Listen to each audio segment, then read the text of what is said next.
안녕하세요. 저는 38살 공인중개업자로 온 오프라인으로 부동산을 운영하고 있습니다.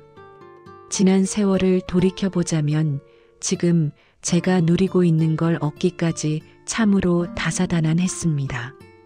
저는 어릴 적 보육원에서 힘들게 살았던 어려운 환경을 딛고 막노동해서 번 돈을 미천 삼아 작은 술집을 운영했고 거기서 번 돈으로 부동산과 주식에 조금씩 투자해 꽤 먹고 살만한 돈을 벌게 되었습니다. 저는 부동산에 대해 좀 더 공부하고 싶어 공인중개사 자격증을 땄고 현재 운영 중인데 입소문을 타고 동네에서는 제일 잘 나가는 부동산이 되었네요. 제가 이렇게 희망을 안고 삶을 잘 살아나갈 수 있었던 건 단 한 가지. 바로 제 친부모님을 만나기 위해서입니다. 차라리 버림받았으면 미움으로 포기하고 살았을 텐데 저는 기억이 잘 나지 않지만 어딘가에서 부모 손을 놓아 잃어버려 찾지 못해 5살 때 보육원으로 들어간 케이스입니다. 당시 경찰에서도 수소문해서 찾아봤지만 제 친부모는 찾을 수가 없었다고 합니다. 사람들은 저를 두고 부모가 저를 다 버렸다고 했지만 저는 그렇게 생각하지 않고 성인이 된 후부터 계속 친부모님을 찾아 헤매었네요. 제가 버림받지 않았다고 스스로 생각했던 건 어렴풋이 부모님과 화목했던 기억의 잔상이 남아있었기 때문입니다. 그리고 그 기억은 현재의 저를 지탱해준 자존감의 원동력이기도 했습니다.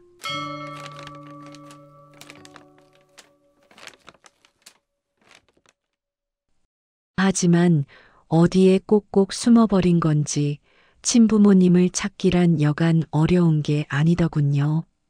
지금처럼 기술이 발달했을 때면 좋았을 텐데 유일하게 남아있었던 건 당시 제가 입고 있던 옷과 팔 부분의 화상 자국, 신체적 특성밖에는 없었습니다. 하지만 이런 걸로 부모님을 찾는 건 서울에서 김서방 찾기 같았습니다. 세월은 유수처럼 흘렀고 저는 제 부동산에서 근무하는 이혼녀와 눈이 맞아 동거를 하게 되었습니다. 이혼녀는 아들 하나를 키우고 있었는데 남들 못지않게 더할 나위 없이 모정이 각별했고 우리 어머니도 마냥 내가 곁에 있었으면 날 저렇게 소중하고 사랑 주며 키웠겠지라는 생각에 마음에 끌렸던 것 같았습니다. 이혼녀는 절 하나부터 10까지 잘 챙겨줬고 점심때는 꼭 도시락을 제 것까지 챙겨와 같이 먹었습니다. 부동산이 경기를 타 어려워질 때면 월급을 반만 받기도 했고 가끔 저희 집에 함께 들르면 집 정리와 청소를 해주기도 했어요. 가랑비에 옷 젖듯 서로의 마음이 통해 비로소 살림을 합치며 본격적으로 동거에 돌입했습니다. 변변한 식은 못 올렸지만 그래도 혼인신고는 해서 호적은 아내로 되어 있었어요. 저는 아내에게 자기, 정말 미안한데 나 결혼식만큼은 우리 부모님 모시고 하고 싶어. 당신도 내 사정을 좀 이해해줬으면 좋겠어. 우리 부모님 찾을 때까지만 기다려줘. 대신 나 남편으로서는 최선을 다할게. 사랑해. 라고 얘기하자 다행히 아내는 저와의 결혼이 2번째인지라 결혼식에 큰 미련이나 관심을 갖고 있진 않았고 저 역시 아무래도 미움보다는 덜 미안하고 부담은 덜했습니다. 대신 아내한테는 정말 잘하려고 노력했고 그녀의 아들에게도 친아빠가 되기 위해 제 자식처럼 최선을 다해 돌봤어요. 아들은 절 아빠라고 따르며 어쩔 땐지 엄마보다 더 좋아하더라고요. 얼마나 기특하고 사랑스럽던지요. 제 안정적인 가정이 생기니 매일 살만 났고 일할 목표도 뚜렷해졌습니다. 그러던 중 저는 개인적으로 의뢰한 사설기관으로부터 연락을 받게 되었습니다. 다름 아닌 친어머니로 추정되는 분이 나타나셨다는 연락이었어요. 저는 심장이 쿵쾅대며 하던 일을 모두 멈추고 아내와 함께 기관으로 갔습니다. 이런 식으로 연락을 몇 번 받았을 적마다 결과가 아니게 나와서 허탈감에 좌절할 적이 참 많았는데 이번에도 제 머리카락을 내면서 걱정이 들더군요. 아내와 함께 그 몇 날 몇 일이 숨통이 죄어오는 것 같았고 일이 손에 안 잡혀 미칠 지경이었습니다. 계속 휴대폰에서 기다 아니다 연락이 오기만을 기다리고 있는데 하필 그날따라 재개발 소식 때문에 집 보러 오는 손님들이 많았고 부동산 개업 이후 최대 호황이었네요. 저는 밀린 손님들로 인해 불안한 마음을 뒤로하고 일에 매진했고 정신없이 일을 했던 탓인지 그만 업무 중에 제 휴대폰을 잃어버리고 말았습니다. 하필 이런 때에 부주의하게 핸드폰을 잃어버리니 안절부절 못하겠더군요. 손님들에게도 업무에 집중을 못하며 발을 동동 굴리니 보다 못한 아내가 밖으로 절 데리고 나온 후 제 손을 꼭 잡으며 일단 당신 심정 잘 아니까 조금만 기다려 보도록 해요. 핸드폰은 지금 제가 바로 가서 개통해 놓고 올 테니까 걱정 말고요. 당신 곁에는 항상 내가 있어요. 절대로 혼자가 아니니까 불안해하지 말아요. 하며 제 등을 토닥여 주는데 조그만 아내 손이 어찌나 든든하게 느껴지던지요. 아내의 한마디에 하마터면 목 놓아 울 뻔했습니다. 저는 다시 정신을 가다듬고 일에 매진했네요.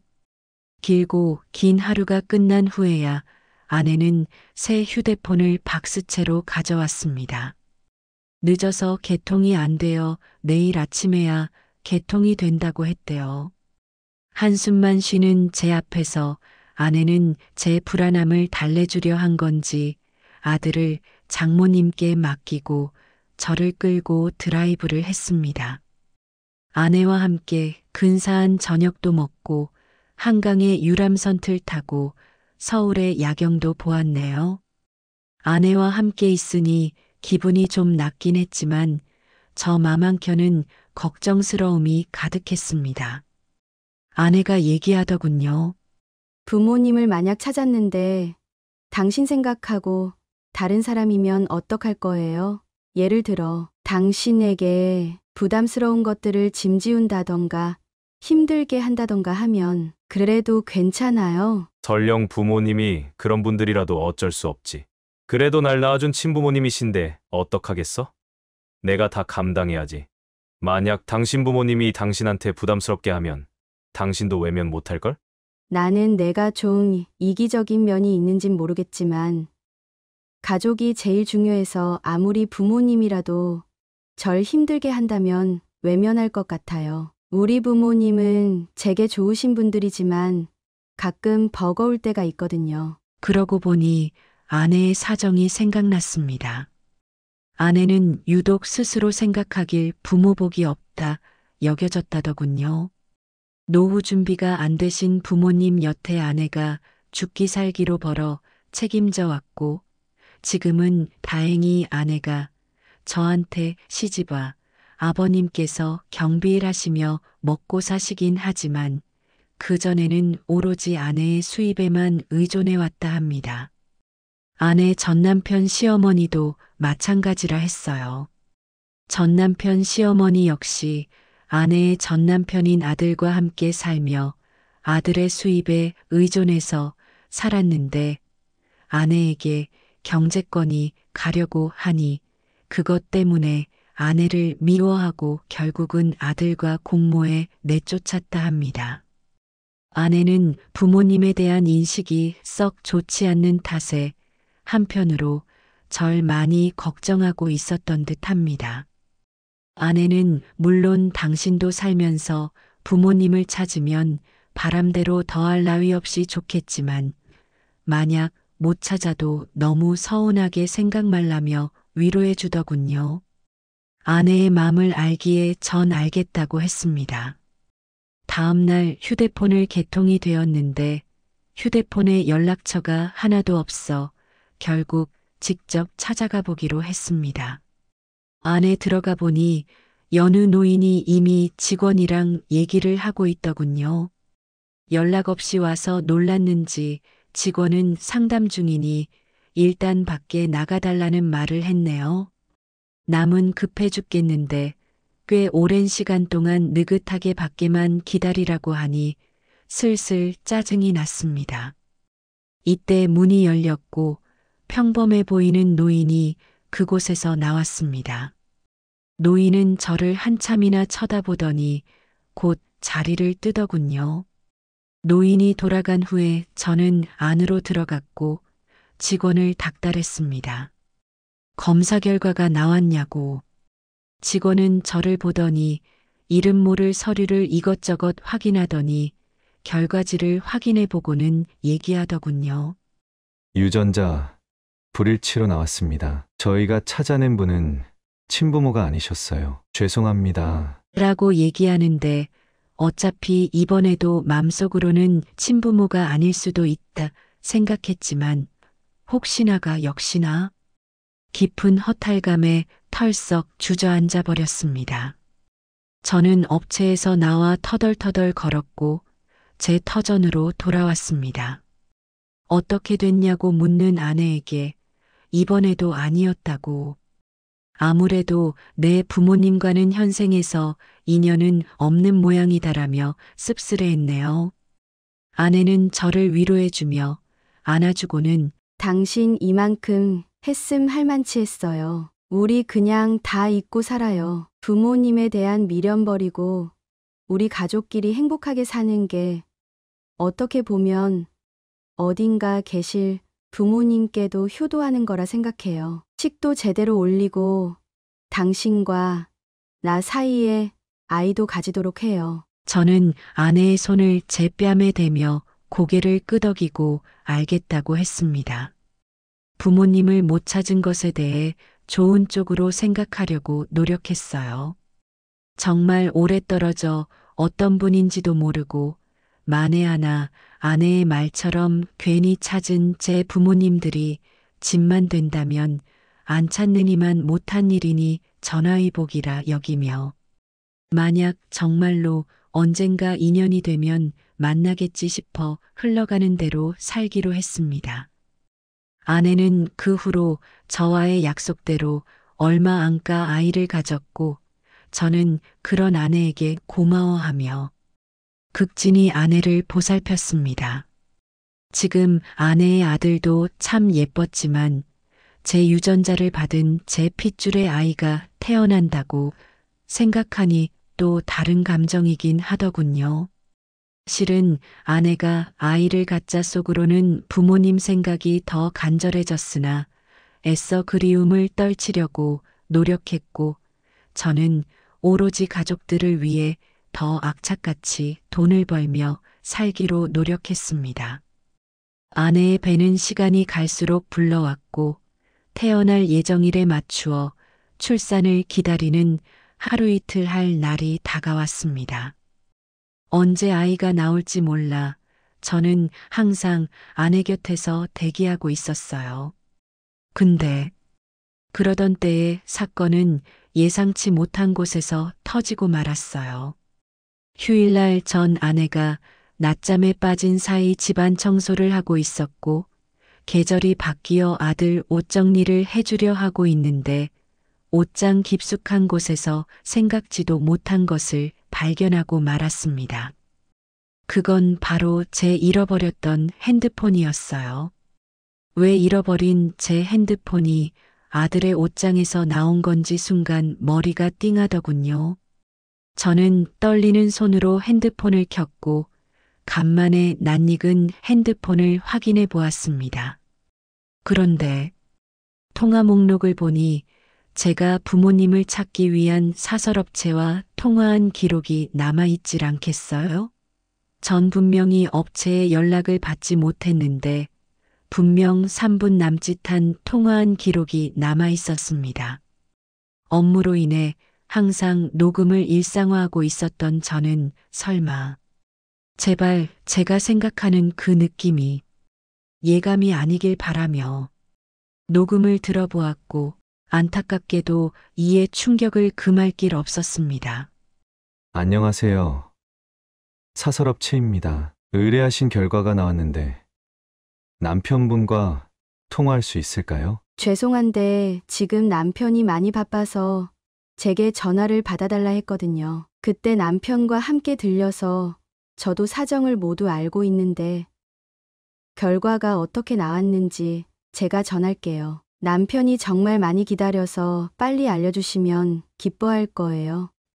아, 원래 업무상 의뢰하신 본인분 아니면 안 가르쳐 드리는데 그때 남편분과 함께 온 아내분이라 하시니 말씀드릴게요. 다름 아닌 남편분 유전자 검사 결과가 나와서요. 드디어 찾았습니다. 저희가 찾아낸 어머님이랑 친자 관계가 성립된다고 나왔어요. 약속하신 보수 입금해 주신 바로 정보 드리도록 하겠습니다. 그래요. 잘 됐네요. 그럼 제가 이따 저녁에 들를 테니 뵙도록 하겠습니다. 라고 하는데 공교롭게도 당시 아내가 제 잃어버린 휴대폰을 개통한다며 나섰을 때였고 그날은 깊은 상실감을 느낀 저를 위로해준 날이기도 했습니다. 그토록 믿고 의지했건만 아내는 비열함과 가증스러움으로 제 뒤통수를 쳐댔고 제 친부모님을 찾았다는 연락을 받고도 고의적으로 은폐한 아내를 도저히 용서할 수가 없었습니다. 방문을 열어보니 아내는 모든 추악한 진실이 드러난지도 모른 채 자고만 있더군요. 아내를 향한 위험한 본능이 꿈틀거렸지만 뱃속에 품고 있는 제 아이를 생각해 간신히 참고 넘겼습니다. 저는 핸드폰을 가지고 사설업체를 찾았고 사설업체는 제가 모두 알고 있다는 사실을 알고서야 제게 그간 진실을 털어놓더군요.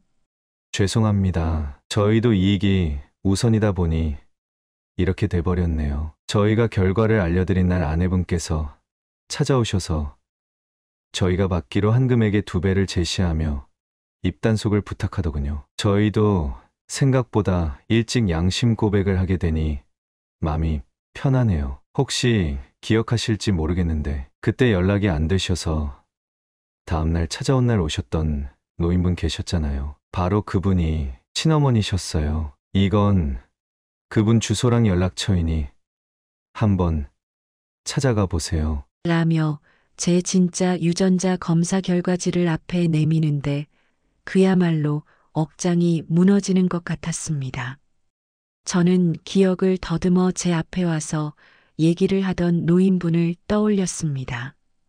저를 한참이나 쳐다보고 제 갈 길 갔던 분이셨는데 그분이 바로 제 친어머니라니 이루 말할 수 없이 눈물이 나며 가슴이 벅차오르더군요. 저는 연락을 드리니 받질 않아 직접 주소로 찾아갔습니다. 서울에서 좀 떨어진 경기도 외곽 지역의 빌라에서 사시고 계시더군요. 제 어머니는 식당에서 일을 하시면서 생계를 유지하고 있었습니다. 저는 손님인 것처럼 안으로 들어갔네요. 어머니는 저를 보고 흠칫 놀라더니 곧 아무렇지도 않게 다가와 메뉴 주문을 받았고 저는 눈물을 애써 참고 음식을 주문했습니다. 잠시 후 음식이 나오는데 제가 시킨 음식 외에 더 푸짐하게 많이 나오더군요. 제가 안 시킨 것들인데 왜 이렇게 많이 나왔냐고 물었더니 그분이 말씀하시더군요. 그냥 내 자식 같아서 이것저것 맛보라고 줘봤어요. 얼마 전 사설업체에서 만났었죠?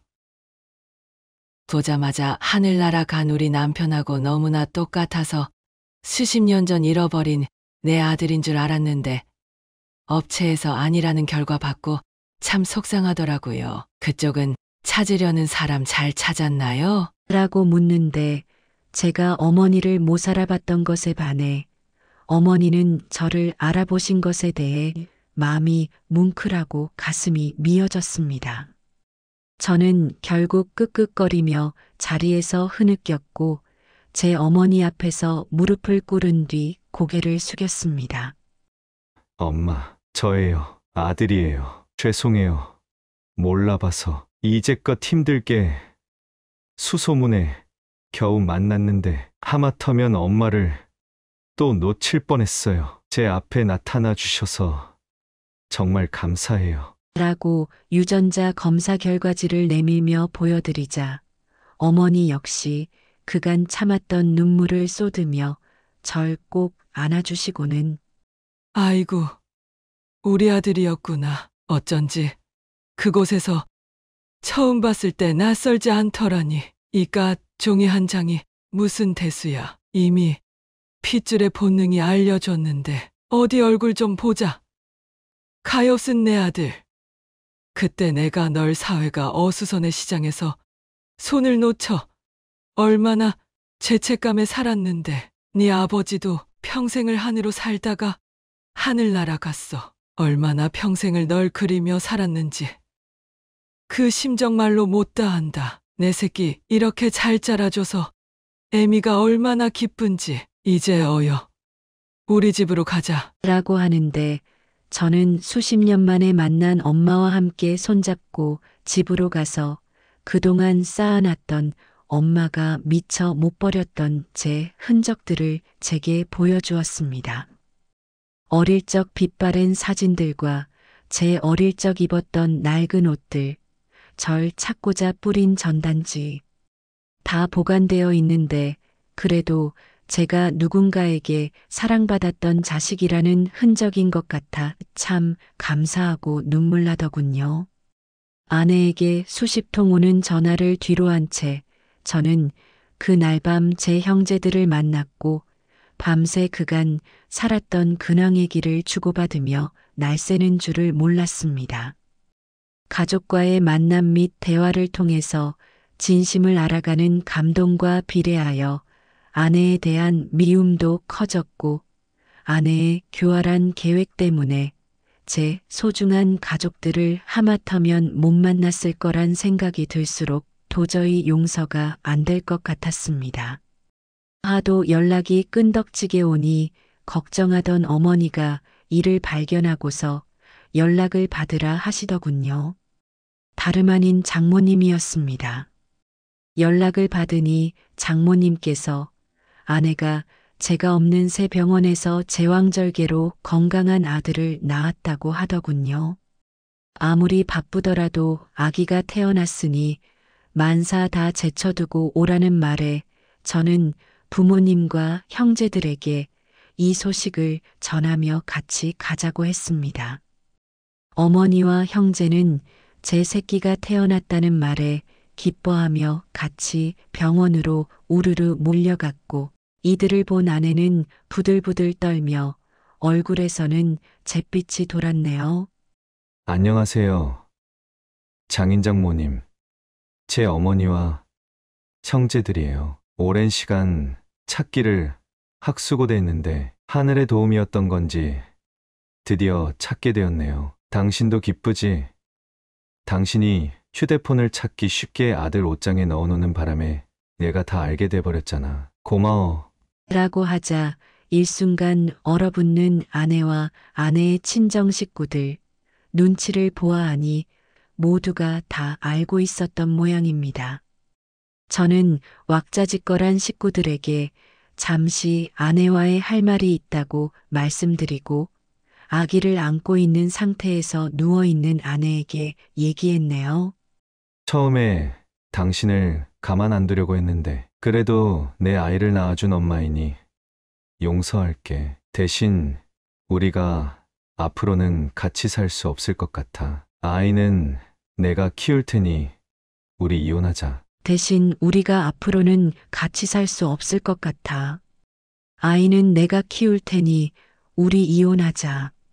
라고 말하니 아내가 울며 불며 잘못했다고 제왕절개 수술한 자국의 고통을 부여잡고 저한테 무릎까지 꿇으며 빌더이다.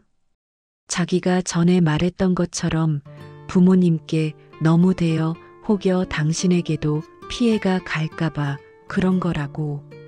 미안하다고는 하는데 그 와중에도 아직 겪어보지 않았으니 당신도 나중에 후회할 수 있다면서 자기 잘못을 철저하게 합리화시키더군요. 저는 아내를 밀치고 그 앞에 휴대폰을 던지고 나왔습니다. 아내의 아들이 절 가로막으며 아빠 어디 가냐고 가지 말라고 동생이랑 엄마랑 다 같이 살자면서 울면서 제 다리를 붙잡더군요. 아들을 마지막으로 안아주며 미안하다고. 이제 네 아빠 못 돼줄 것 같고 동생이랑도 이제 안녕해야 한다며 매달리던 아들을 떨치고 나왔습니다. 끝까지 합의를 안 해준 아내 덕에 아내의 행동은 이혼 사유가 충분하다는 근거로 아내 덕에 소송까지 가고야 말았네요. 마지막에 제 아들처럼 키운 녀석을 매몰차게 뿌리치고 나온 게 아직까지 마음에 걸립니다만 제 아들이 아니니 애써 신경 쓰지 않기로 했습니다. 태어나지 얼마 안 된 제 아기는 지금 아내의 손에서 자라고 있고 어린아이일수록 엄마한테 양육권 찾기가 힘들 거란 말에 일단 두고 보기로 했습니다. 저를 그렇게 배신한 아내를 내쫓고 어머니를 모시고 와 살고 있네요. 월세방에서 근근히 사셨는데 좋은 아파트로 모시니 어머니도 자식 덕에 호강한다며 기뻐하시는 모습이 참 좋네요. 이제껏 못다한 효도 이제라도 하고 싶습니다. 아내하고 자식은 또 얻으면 되지만 절 낳아주신 어머니는 무엇과도 대체할 수 없으니까요.